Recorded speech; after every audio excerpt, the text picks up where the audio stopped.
Ya. Oke, baik. Terima kasih. Assalamualaikum warahmatullahi wabarakatuh dan selamat malam semua. Waalaikumsalam. Saya Faris Bebero. Alhamdulillah malam hari ini orang akan bahas tentang podcast Kawan Ngobrol. Nah, Kawan Ngobrol ini, podcast ini diselenggarakan atas kerjasama Kurawal Foundation, Aliansi Jurnalis Independen Kota Ternate, Wahana Lingkungan Hidup, Maluku Utara, dan Cermat.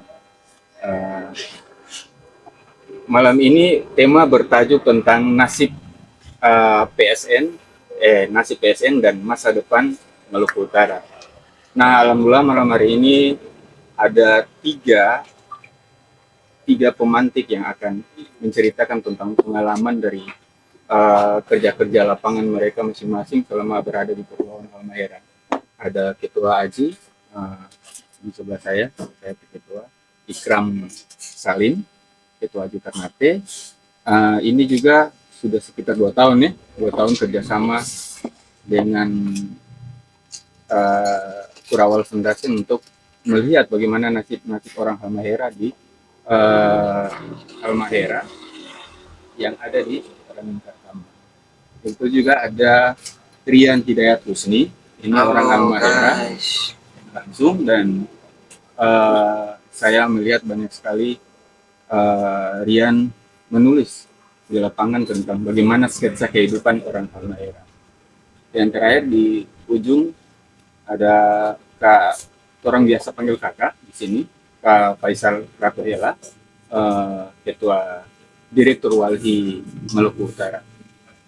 Nah, Direktur Walhi Maluku Utara ini lebih banyak di lapangan. Saya paling sulit melihat dia di Ternate karena kalau di lapangan mungkin akan menceritakan bagaimana proses pendampingan, bagaimana madat rakyat yang disampaikan ke Wahana Lingkungan Hidup Maluku Utara selama ini, prosesnya seperti apa. Nah, itu perkenalan singkat tentang pemantik yang akan menyampaikan suka duka sketsa kehidupan orang-orang di Kepulauan Halmahera yang ini masuk dalam masuk ya, sebenarnya yang masuk itu proyek strategis nasional di wilayah tambang yang ada di Pulau Halmahera, baik itu di Halmahera Selatan, Halmahera Tengah, Halmahera Timur, sampai ada di Halmahera Utara. Halmahera Utara itu ada tambang emas, dan di beberapa wilayah Halmahera bagian tengah sampai timur sampai selatan itu paling banyak yang masif adalah nikel. Tuntutan nikel di pasar nasional ini begitu masif. Nah, dari pembahasan malam hari ini akan orang penasaran soal proyek strategis nasional ini. Status tidak semua daerah mendapat status sebagai proyek strategis nasional. Nah, ini bagaimana dengan situasi dan kondisi ketika proyek strategis nasional itu masuk di wilayah Maluku Utara? Orang akan dengar bagaimana proses pendampingan liputan dari kawan-kawan jurnalis maupun kawan-kawan teman-teman dari Wahana Lingkungan Hidup yang betul-betul proses hidup dengan masyarakat yang ada di Kepulauan Halmahera yang saya sebutkan tadi. Nah, mungkin awal ini saya sudah pasti saya dong, iya, akan mempersilahkan duluan Ketua Aji sebagai kebetulan tuan rumah juga, karena ini di wilayah Cermat. Sabar dulu Kakak Ical. Siap. Tuan rumah harus membuka proses ya. Ical berada di tuan rumah di sekretariat Aji Kota Ternate malam hari. Yang sederhana ini, tapi sebenarnya tak sederhana sih. Ada agak mahal sedikit orang bangun ini. Kenapa agak mahal? Karena pakai dana pribadi. Itu. Ketua Aji, Kakak Ikram mungkin bisa menceritakan sedikit, kalau bisa banyak, tentang liputan teman-teman. Kan ada hampir semua anggota AJI punya fellowship liputan ke wilayah Halmahera, dan rata-rata teman-teman AJI itu memang orang-orang Halmahera. Nah, saya ingin dengar proses peliputan itu seperti apa yang ditemukan oleh teman-teman jurnalis di lapangan, dan sekarang kalau tidak salah ada bikin buku tentang hasil fellowship, hasil liputan yang menggambarkan kehidupan di Halmahera itu sendiri. Mungkin itu aja langsung, mungkin lagi, saya pilih aja kata paling utama. Langsung aja Pasti. kita. Iya, jadi terima kasih. Terima kasih Kais, terima kasih Ical, Rian. Jadi tadi sudah disampaikan oleh Kais bahwa kurang lebih 2 tahun terakhir ini Aji Ternate bersama dengan Rawal Foundation dan teman-teman dari Aji Indonesia itu kita termasuk juga dengan Walhi Maluku Utara bergabung dalam satu konsorsium dan kita fokus Sudah berapa tahun? kurang lebih 2 tahun. 2 tahun.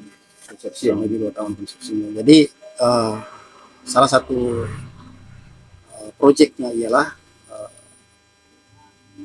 memberikan beasiswa liputan atau fellowship terhadap jurnalis profesional, dan juga kita membentuk simpul-simpul kecil yang ada di Jurnalisme warga ya? Lingkar Tambang. Nah, itu adalah kawan-kawan jurnalisme warga. Kemudian juga advokasi yang dilakukan langsung oleh kawan-kawan di Walhi. Nah, kalau untuk jurnalisme warga dan jurnalisme indep ini ditangani langsung oleh Aji Ternate.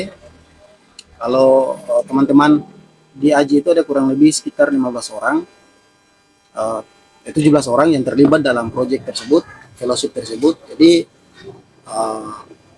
kita fokus liputannya tentang dampak proyek strategis nasional yang ada di 3 daerah di Maluku Utara, yaitu di Halmahera Tengah, Halmahera Timur, dan Halmahera Selatan. Tetapi ada juga teman-teman yang meliput geotermal di Halmahera Barat. Jadi ada kurang lebih 17 liputan reportase, di mana tidak hanya sekedar membuat liputan berdasarkan data-data yang didapatkan secara terbuka atau open source saja, tapi teman-teman yang terlibat dalam proyek itu turun langsung ke lapangan dan mendapati bagaimana kondisi sosial, perubahan kehidupan masyarakat yang ada di Lingkar Tambang utamanya, itu yang misalnya dari masyarakat tradisional berubah ke ekonomi industri, kemudian hilangnya simpul-simpul pangan lokal dan lain sebagainya. Itu ditemukan dan dirangkum dalam catatan-catatan lapang teman-teman dalam bentuk reportase mendalam atau indep. Jadi ada banyak sekali masalah yang kita jumpai, kita dapatkan, misalnya perubahan hidup masyarakat yang tadinya sehari-hari sebagai nelayan, kemudian ada yang sebagai petani. Itu mata pencarian pertama mereka yang menjadi penopang hidup mereka sejak dulu kala itu sudah tidak ada lagi. Jadi bukan hampir tidak ada, tapi sudah tidak ada lagi. Mereka sudah kesulitan untuk mencari ikan dengan membuat rumpun itu kemudian ditabrak oleh kapal-kapal perusahaan, sehingga dan itu direportasi secara detail, secara mendalam oleh kawan-kawan jurnalis indep yang turun reportasi di lapangan. Dan kita tidak ingin liputan-liputan tersebut menjadi puzzle, menjadi tercerai-berai di website yang berbeda-beda, sehingga kami berinisiatif untuk merangkumnya dalam bentuk buku bersama kawan-kawan di Walhi. Dalam waktu dekat mungkin kita akan segera melakukan launching. Kemarin sudah pernah launching, agar liputan ini nantinya target kita itu kita tindak lanjutnya dan menyerahkan itu ke kepala daerah kita yang baru, biar mereka mendapati informasi secara detail, tidak dari pemerintah pusat tapi langsung dari orang-orang lokal yang ada di sana, dan direportase dan ditulis di dalam liputan itu kemudian ditentukan tadi. Untuk sementara itu.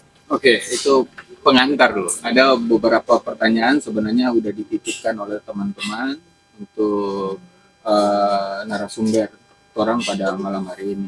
Nah, Rian sebagai pengantar, apa saja liputan? Rian kan juga dapat fellowship nih, kebanyakan mungkin di Halteng ya, di Halmahera Tengah yang juga wilayah Dodominya. Dodomi ini ari-ari, Dodominya, maksudnya tempat lahirnya Rian itu sendiri. Terima Nah, kasih, super promosi. karena ya orang yang lahir di sana dan pasti merasakan dampak perubahannya seperti apa. Apakah ada positif, pasti ada positif dan negatifnya ya. Nah, mungkin Rian bisa cerita singkat tentang perjalanan hasil liputan itu. Misalnya kesulitan apa, terus apa sketsa yang Rian lihat dan sebagainya di sana. Ya, terima kasih guys. Dan Ketua Aji, kemudian Pak Ucal sebagai Ketua Walhi. Saya kok berasa kayak ini konferensi pers. Ya, dari posisi dulu. Iya. Saya yakin Kak Isel juga pasti akan membombardir secara sabar ini kan nantinya. Dan betul kata Ketua Aji tadi bahwa di program mengawasi PSN ya, kita juga kebetulan saya juga turun ke lapangan dan melakukan liputan, dan ini kali keempat saya dalam program ini menulis liputan in-depth khususnya tentang mengawasi proyek strategis nasional yang ada di Halmahera Tengah.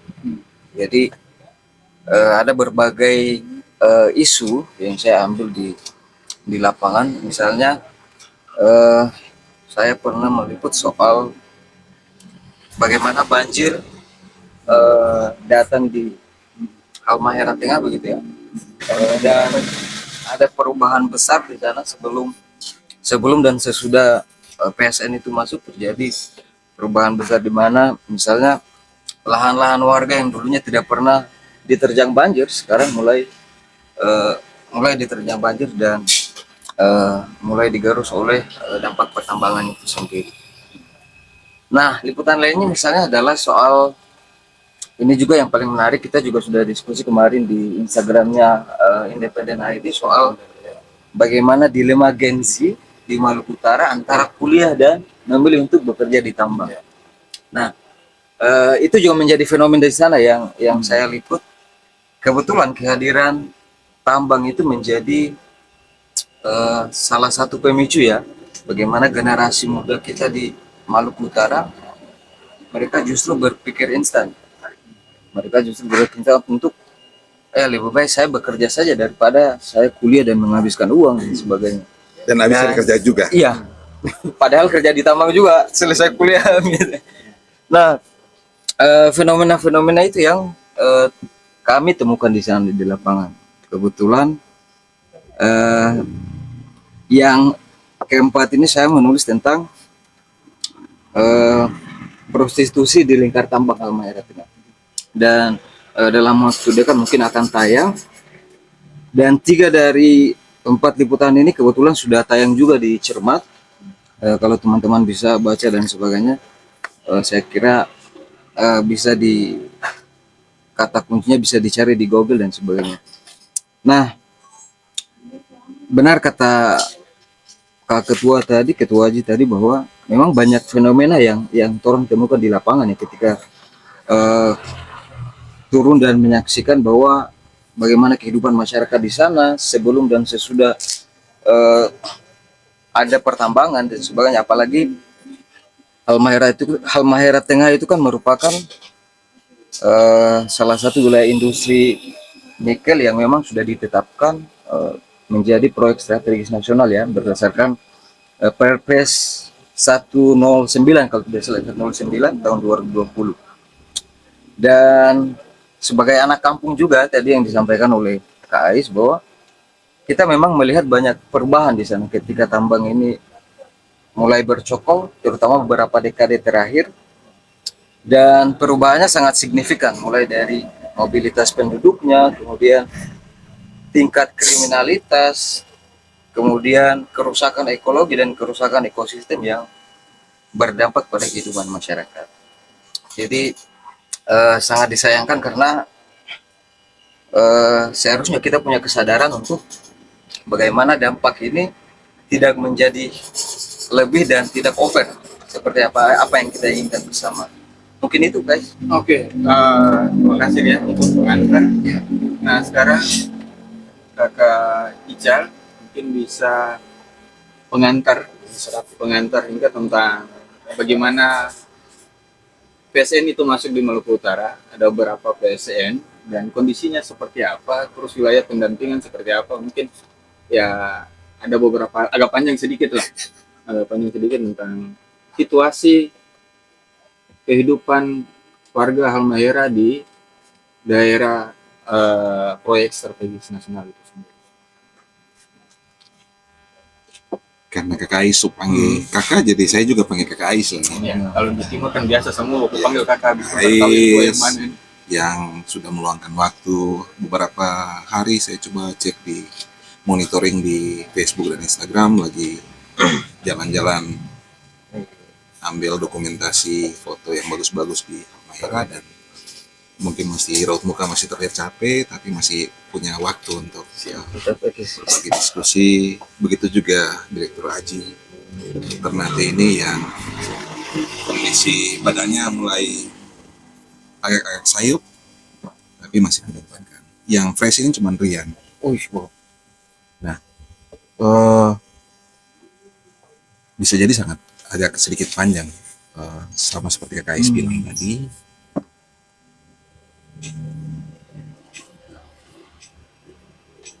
Di awal Walhi Maluku Utara sejak saya kenal, Ais juga pernah kenal dulu.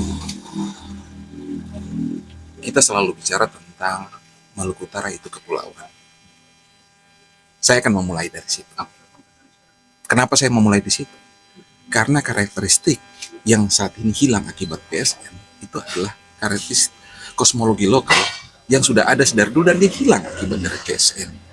Sementara feedback balik terhadap hilangnya kosmologi lokal itu tidak berbanding dengan realita yang ada saat ini.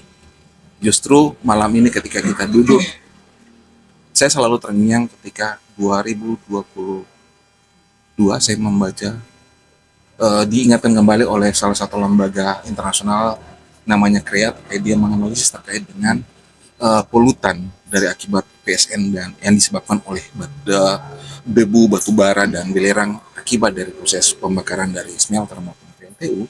Saat ini juga pasti kita menikmati itu dan generasi penerus. Tetapi yang terpapar paling besar itu adalah mereka yang saat ini 1x24 jam hidup di lingkar satu. Kembali ke yang tadi soal kepulauan. Karena di kepulauan, maka daya dukungnya sangat terbatas. Dia tentunya akan berbeda dengan daratan besar di Sumatera. Bukan kemudian menafikan, menspesialkan Maluku Utara, tapi karena saya mau melihat bahwa, atau Walhi mau melihat bahwa karena dia berbasis kepulauan, meskipun daratan besar dalam konteks Undang-Undang 27, ya perubahan Undang-Undang Nomor 1 Tahun 2014 terkait pengelolaan wilayah pesisir dan pulau-pulau kecil, bahwa batasan yang dikategori sebagai pulau kecil ada 2000 km persegi, tapi ada beberapa daerah, salah satunya Halmahera, di kategori di atas itu. Tapi yang mau saya bilang bahwa meskipun dia di atas dari parameter yang diatur oleh undang-undang, tetapi dia adalah pulau kecil dalam konteks daya dukungnya. Nah, dari proses itu kemudian semua yang ada di daratan maupun di pesisir laut, dia memiliki fungsi dan peran yang sangat sangat kuat. Ketika sedikit saja dibuka, karena yang tadi saya bicara di konteks daya dukungnya terbatas, maka akan berkonsekuensi sangat besar. Karena kawasan hutannya terbatas, dasnya terbatas. Sementara saya kurang lebih agak lupa, tapi kurang lebih 1.400 menurut data BRIN terbaru, ada 1.400 sekian jumlah pulau di Maluku Utara, dan kemudian ada 1.100 lebih jumlah desa di Maluku Utara, dan 900 adalah desa pesisir dan pulau-pulau kecil. Di situ yang saya mau, aku lagi sudah ini mulai orang melihat bahwa aktivitas yang saya bilang tadi, karena di pulau-pulau kecil, pesisir laut dan pulau kecil, basis daratannya, kawasan hutannya maupun daerah aliran sungainya sangat terbatas, sehingga ketika ada perubahan yang signifikan itu berdampak terhadap semua sendi, terutama soal manusianya yang tadi saya sebutkan bahwa mereka hidup di 900 desa itu ada 900 lebih desa itu ada di daerah pesisir. Itulah yang terjadi saat ini, di mana PSN melepaskan semua itu dari daya survivor mereka terhadap ruang hidupnya, dari kebun mereka, dari sagu tanaman hutan sagu mereka, dari hasil buruan mereka itu hilang. Dan yang dulunya ada tanpa harus dibeli, hanya jalan kaki, hanya mendayung di sungai, itu bisa mereka dapatkan tanpa mengeluarkan tenaga yang berlebihan untuk bekerja yang terjadi saat ini. Tradisi lokal itu selalu ada dan membuat orang Maluku Utara itu mampu survive. Lagi-lagi KKI saya mungkin agak sedikit panjang karena ini yang hilang. Yang saya mau bilang bahwa 3 tahun lalu bukan saja Walhi tapi teman-teman Aji di periode sebelumnya kita sudah bicara soal dan teman-teman media sudah cukup bicara soal krisis iklim. Saya akan menghubungkan dengan konteks itu. Kenapa? Karena dia basis kepulauan. Ketika krisis iklim, orang bicara 2 hal. Orang bicara La Nina dan dia bicara El Nino.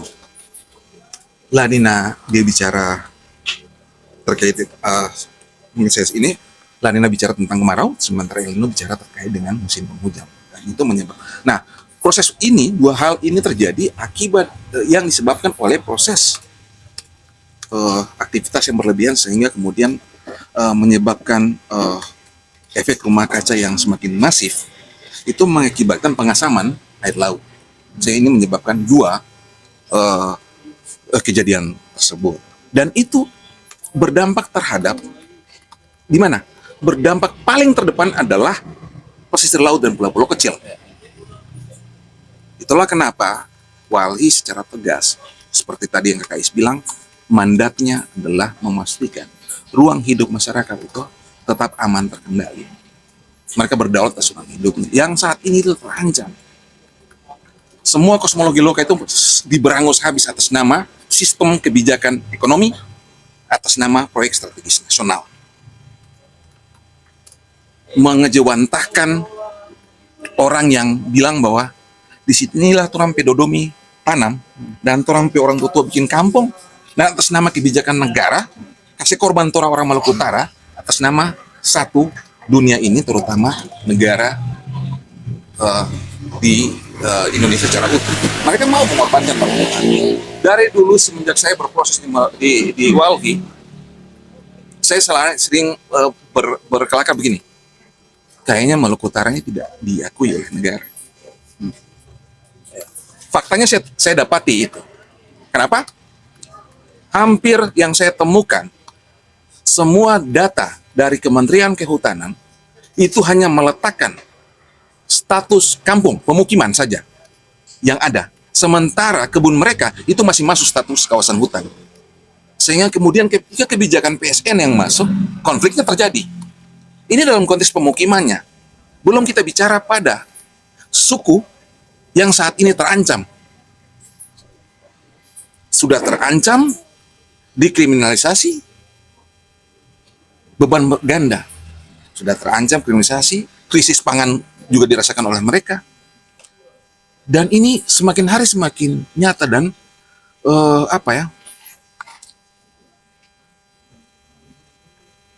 pemerintah kita merasa bahwa ini baik-baik saja. Kawasi yang masuk dari bagian proses yang tadi KKIS bilang proyek strategis nasional di Maluku Utara, ada 2 proyek strategis nasional dan 1 dia bukan proyek tetapi program strategis nasional. Itu ada di Halmahera Timur. Semua ini sebenarnya memukul orang semua yang duduk sebenarnya tentang PSN ini apa nih? Untuk siapa? Untuk orang Maluku Utara? Tak ada kayaknya. Kira-kira begitu Kak, ya? Kayak Rian juga tulis banyak hal, terus Ketua Aji juga 2 tahun terakhir dengan kolaborasi ini semakin masif, luar biasa prosesnya, kita belajar banyak hal. Tidak untuk orang, karena kalau untuk orang, maka ketika ini diletakkan sebagai bagian slogannya transisi energi, maka dia berbasis untuk mendorong teknologi yang tepat guna untuk menjawab tantangan provinsi kepulauan. Makanya saya tadi mengantar itu, karena Tora akan bicara pada kebutuhannya. Satu, memastikan menjawab daya adaptif dan mitigasi terhadap laju krisis iklim yang tidak bisa dibendung. Kan slogannya, proyek strategis nasional ini untuk bicara transisi energi. Tetapi masih menggunakan energi fosil untuk melakukan proses-proses tersebut. Dengan harapannya, konon katanya dengan harapannya, meskipun Walhi bilang bahwa ini solusi palsu, harapannya bahwa ya biarlah, kalau yang Walhi lihat bahwa biarlah ini dipakai batu bara dulu, yang penting generasi berikutnya aman. Pertanyaannya generasi yang mana? Haruskah generasi Maluku Utara ini atau generasi berikutnya harus mati hanya untuk menjawab apa yang dislogankan oleh negara? Kan juga tidak adil di konteks itunya. Yang saat ini terjadi. Ya. Itu yang kami bilang. Dan ini difaktualkan bahwa Walhi melihat bahwa ini peta tarung bisnis, bukan untuk memenuhi mendorong bagaimana posisi Indonesia ini memiliki daya saing yang sama, tidak. Ini untuk memenuhi kebutuhan kapitalisasi di pasar global. Karena faktanya semua meskipun pabriknya dibangun di sini, tapi barang itu dibawa semua ke luar negeri, bukan untuk kita. Justru yang bawa masuk ke kita ini hanya sekitar di angka 7,5 sekian % itu dalam bentuk barang jadi. Barang jadi pun bukan untuk kebutuhan kita yang berbasis di kepulauan yang merasakan dampak yang langsung. Saya tidak kemudian menafikan yang ada di Sulawesi atau yang saat ini terjadi di Raja Ampat, ada 3 investasi yang sama seperti yang orang dapat di sini. Itu yang saya bilang bahwa orang akan diperhadapkan dengan masifnya krisis iklim. Kalau kawan-kawan coba melihat, saya tertarik untuk mengejar Ketua Ikram ini untuk kira-kira melihat bahwa krisis pangan di konteks inflasi ikan. Karena kita orang pulau akan sangat naif kalau tidak makan ikan, sementara produk ikan saat ini masuk ke perusahaan yang ada. Dia tidak memenuhi kebutuhan pangan, menyiapkan kebutuhan pangan. Semuanya masuk ke sana.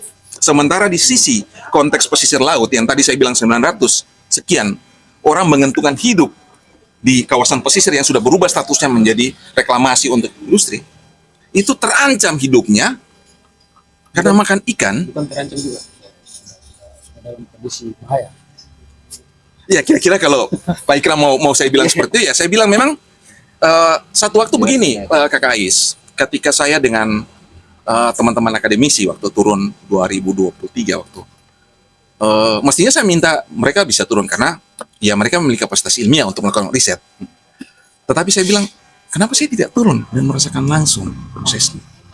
Dan akhirnya itu yang mengantar saya terlibat di proses itu. Dan ketika hasil riset dan setiap proses itu dari mulai tapak sampai ke hasil laboratorium, saya ikuti prosesnya. Ini yang mana nih? Hasil riset yang dipublikasi Walhi terkait dengan Halsel? di Halsel maupun di Halmahera Tengah. Oke.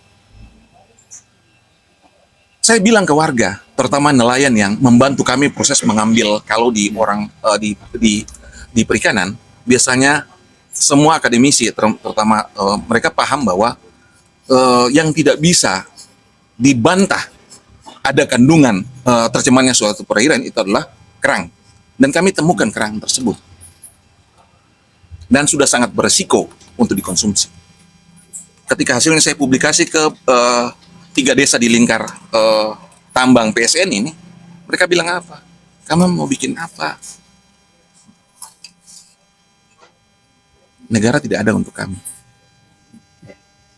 Itu memukul, memang memukul, bukan saja ini, memukul juga kami dan juga teman-teman hari ini yang tadi seperti Rian bilang, yang nantinya akan saya bilang mau saya, bisakah saya kasih panjang sedikit kakak? Bisa. Sebenarnya ada beberapa yang Kak Ical so bilang, itu saya mau jadi pertanyaan kedua. Tapi Tapi bisa. sebelum itu, Lanjut apakah kita bisa bisa? Oh, Silakan, itu hak, silakan. hak, hak. moderator gimana moderator? Kita serahin sama moderator aja. Bisa.